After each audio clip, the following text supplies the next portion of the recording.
ये तस्वीरें वायनाड की हैं। उसी वायनाड की जिस सीट से जीतकर राहुल गांधी 2019 में लोकसभा पहुंचे थे। साल 2024 में राहुल ने रायबरेली के साथ साथ वायनाड सीट से जीत का परचम लहराया था। लेकिन संवैधानिक मजबूरियां ये कि सांसद वो किसी एक सीट से ही रह सकते थे, तो ऐसे में भारी मन से वायनाड की सीट छोड़ी। लेकिन वायनाड की सीट अपनी बहन प्रियंका के हवाले कर दी। यानी तय हुआ कि वायनाड में होने वाले उपचुनाव में कांग्रेस की तरफ से प्रियंका गांधी अपने सियासी करियर का पहला चुनाव लड़ने वाली हैं। वायनाड में होने वाले उपचुनाव से बहुत पहले कांग्रेस अध्यक्ष मल्लिकार्जुन खड़गे ने राहुल और प्रियंका की मौजूदगी में इस बात का ऐलान कर दिया था।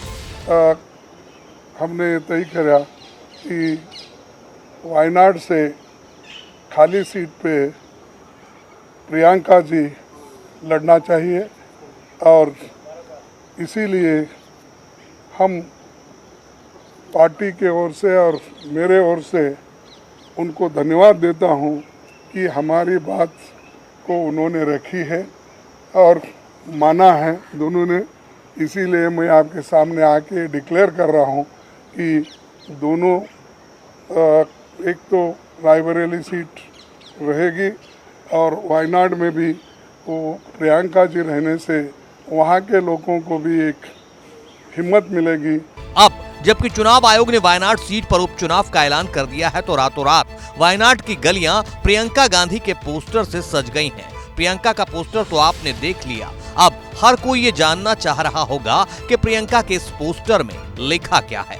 प्रियंका गांधी के जो पोस्टर वायनाड में लगे हैं, उसमें वहां की स्थानीय भाषा में लिखा है वायनाड इंते प्रियंकारी, जिसका हिंदी में मतलब है वायनाड के प्रिय। कांग्रेस ने मंगलवार को निर्वाचन आयोग द्वारा उपचुनाव की तारीखों की घोषणा के बाद केरल की वायनाड लोकसभा सीट से प्रियंका गांधी वाड्रा को आधिकारिक रूप से प्रत्याशी भी घोषित कर दिया है।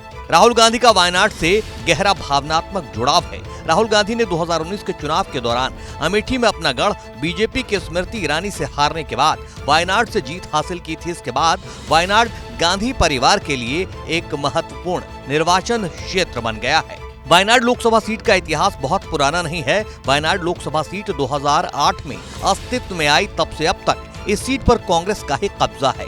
2008 में परिसीमन के बाद वायनाड लोकसभा सीट बनी और 2009 में पहली बार यहां लोकसभा चुनाव हुए।